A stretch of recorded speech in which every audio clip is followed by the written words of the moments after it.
সম্প্রতি পাকিস্তান এবং ইরান পরস্পর হামলা করেছে। মুসলিম রাষ্ট্র একটি আরেকটার উপরে হামলা করা ইসলাম কিভাবে দেখে? দেখুন, গোটা পৃথিবীতে আজ মুসলমানদের মধ্যে অনৈক্য, এটা মুসলমানদের সবচেয়ে বড় সমস্যাগুলোর একটি। মুসলমানদের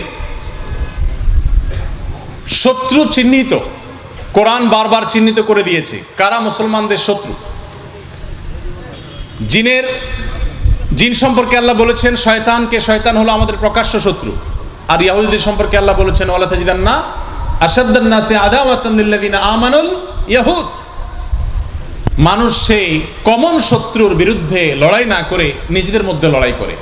এটা শুধু পাকিস্তান ইরানের মধ্যে আজকে হয়েছে দুঃখজনক ঘটনা, শুধু তা নয়, আপনার আমাদের মধ্যে তো সারাদিন হচ্ছে। আমরা অন্যকে নিয়ে খুব বেশি ভাবি, নিজেকে নিয়ে একটুও ভাবি না। যে কারণেই হোক হামলা পাল্টা হামলা দুটি দেশের মধ্যে হয়েছে, এটা মুসলমানদের জন্য কল্যাণকর কোনো কিছু বয়ে আনে না। যত দ্রুততার সাথে এটা নিষ্পত্তি হবে এবং দাফন হবে, ততই মুসলমানদের জন্য কল্যাণ। আমরা দোয়া করি আল্লাহ তাআলা মুসলমানদের পরস্পরের উপরে হামলা করা থেকে বেঁচে থাকার তৌফিক দান করুন, আমিন।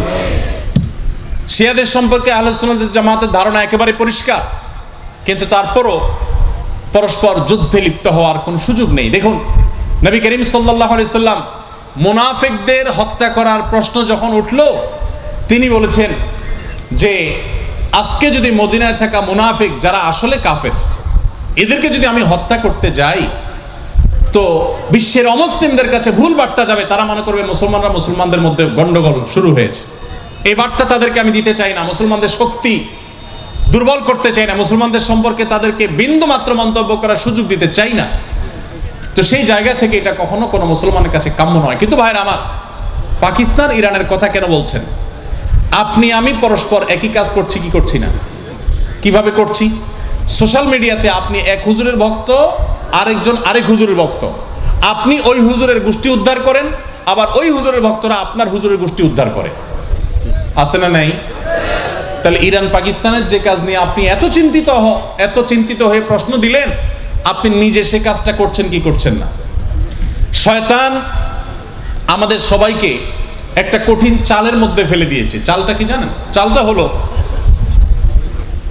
শয়তান আমাদের সকলের কমন শত্রু, কোনো সন্দেহ আছে? আর মানুষদের মধ্যে অমুসলিমরা, বিশেষ করে ইহুদিরা মুসলমানদের সবচেয়ে কঠিন শত্রু। মুশরিকরা পৃথিবীর সবচেয়ে কঠিন শত্রু মুসলমানদের, কোনো সন্দেহ আছে? কোরআন পরিষ্কার করে জানিয়েছে।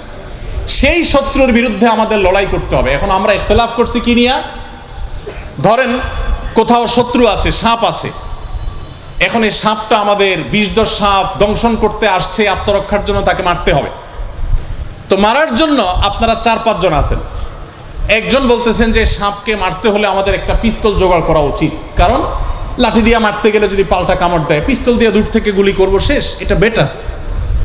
আরেকজন বলতেছে তোমার মাথা ঠিক আছে, পিস্তল খুঁজতে যাবা ততক্ষণে তো সাপ মেরে আমাদেরকে কামড় দিয়ে বসবে, তার চাইতে আমাদের উচিত লাঠি নিয়ে এখনই আঘাত করা, যা আছে তা দিয়ে ঝাঁপিয়ে পড়া। আরেকজন বলতেছে ভাই তোমারও মাথায় সমস্যা আছে, এটা কোনো কথা? লাঠি দিয়ে মারতে গেলে তো কাছে যাওয়া লাগবে, তার চাইতে একটা ইট একটা পাথর সবাই হাতে নিয়ে আমরা সবাই মিলে মারি, তাহলে তার গায়ে পড়ে সে মারা যাবে, আমাদের কাছে আসতে পারবে না। তাহলে কে বলতেছে ইট দিয়ে মারো, কেউ বলছে লাঠি দিয়ে মারো, কেউ বলছে পিস্তল দিয়ে মারো, কিন্তু মারার ব্যাপারে সবাই একমত। বুঝেন ভালো করে। এখন গন্ডগোল হলো কি দিয়ে মারবে সেটা। এখন এটা নিয়ে গন্ডগোল হইতে হইতে নিজেদের মধ্যে এখন মারামারি শুরু হয়েছে। পিস্তল আলা লাঠিয়ালারে, লাঠিয়ালা ইটালারে ঘুষাঘুষি করতেছে। সাপ তখন দেখতেছে এই তো সুযোগ, আইসা একটা একটা করে সবগুলো দংশন করে দিয়ে চলে গেছে। আজ মুসলমানদের সে অবস্থা চলছে। কমন শত্রুর বিরুদ্ধে আমাদের কোনো বড় কোনো প্রচেষ্টা নাই। আমাদের প্রচেষ্টা হলো কি পদ্ধতিতে হবে, শত্রু শেষ করতে হবে। আমি বলি না এই পদ্ধতিতে আসেন, উনি বলেন না আপনারটা দিয়ে হবে না, আমার পদ্ধতিতে আসেন, উনি বলে তোমার পদ্ধতি আসেন। অথচ বুদ্ধিমানের কাজ হলো ভাই তোমার পিস্তল আলা ভাই তুমি পিস্তল দিয়ে মারো, লাঠি আলা ভাই তোমার লাঠি দিয়ে পিটাও, ইট আলা ভাই তুমি ইট মারো। সবাই যার যার জায়গা থেকে যদি চেষ্টা শুরু করে শত্রু শেষ হয়ে যাবে। কিন্তু আমাদের সেই চেষ্টা করার মরদ নাই। আল্লাহ আমাদের সবাইকে বুঝার তৌফিক দান করুন। কমন শত্রুর বিরুদ্ধে লড়াই না করে আজ ট্রান্সজেন্ডারের মতো বিষ সমকামিতাকে সমাজে গেলানো হচ্ছে সূক্ষ্মভাবে। সেটা নিয়ে আপনার সোশ্যাল মিডিয়াতে মাথা গরম নাই। আপনি আছেন, আপনার আরেক মুসলমান ভাই কে কি বলছে, কি ভুল করছে, তার গোষ্ঠী কেমনে উদ্ধার করা যায়, আপনার দল, আপনার মত, আপনার সংগঠন, আপনার পিসাব, আপনার হুজুরের বিরুদ্ধে, আপনার শায়েখের উল্টা, অতএব তার 14 গোষ্ঠী কিভাবে উদ্ধার করা যায়, তার খুদ কিভাবে আবিষ্কার করা যায়, আপনি সেই গন্ডগোলে আছেন। নিজেদের মধ্যে পদ্ধতি নিয়ে, উপায় নিয়ে, পন্থা নিয়ে আপনি মারামারিতে লিপ্ত হয়ে গেছেন, আর কমন শত্রু ওই চান্সে আপনাকে সমূলে শেষ করে দিচ্ছে।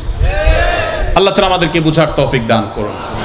আমরা আমাদের কমন শত্রু চিহ্নিত করে সেই শত্রুর ষড়যন্ত্র সম্পর্কে সতর্ক থাকি, সচেতন থাকি, সমাজকে বাঁচাই, নিজে বাঁচাই। আল্লাহ সবাইকে তৌফিক দান।